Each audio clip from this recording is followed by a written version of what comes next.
Сәлем достар, менің каналыма қош келдіңіздер. Бүгін сіздерге осындай хит болып жатқан қазақша тары чизкейктің рецептімен бөлісемін. Менімен бірге болыңыздар. Чизкейктің сыртына біз талқан және қант ұнтағы, сары май қолданамыз. Салмасына сүзбелі сыр, жұмыртқа, қант, 33%-ық глигей, тары, ыстық сүт және де жүгері крахмалы. Ең алдымен тарымызды жуып аламыз да, оған қантты, ыстық сүтті құйып, қасықпен араластырып, бұқтырып қоямыз. Біздің тарымыз ол кезде жұмсарады. Сары майды ерітеміз. Талқанға қанттың ұнтағын саламыз, қасықпен араластырамыз да, кейін артынша майымызды қосып, қасықпен араластырамыз, кейін қолымызбен жақсылап араластырамыз. Бізде осындай толық бірікпеген масса болуы керек.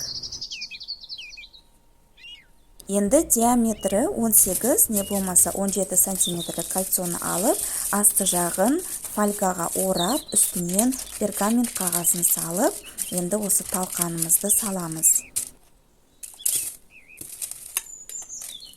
Енді осы талқанымызды стақанның көмегімен тегістеп аламыз.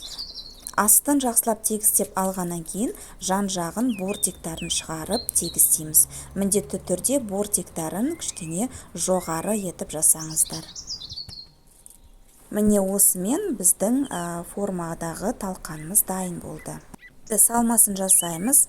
Бізге сүзбелі сыр міндетті түрде бөлмедегі температурада болу керек. Енді қантымызды, жұмыртқамызды салып, осылай блендердің көмегімен жақсылап тұрып, бір келкі масса болғанға дейін араластырып шығамыз. 33%-ық глигейімізді құямыз, крахмалымызды саламыз да, тағы да бір араластырып аламыз. Көп араластырып қажет емес, кішкене бір араластырсаңыздар жетеді. Бұқтырып қойған міне біздің тарымыздан сүтті сүзіп аламыз да, жаңағы тарымызды саламыз. Тарыны салған кезде жай ғана лопатканың көмегімен араластырыңыздар. Дайын болған салмамызды осылай формамызға құйып шығамыз. Енді осы чизкейкімізді 130 градуста 1 сағат 10 минут пісіреміз. Конвекцияны қолданбаңыздар. Тек қана асты үстіне ғана қосып пісіріңіздер. Чизкейк дайын болған кезде ортасы былқылдап тұру керек.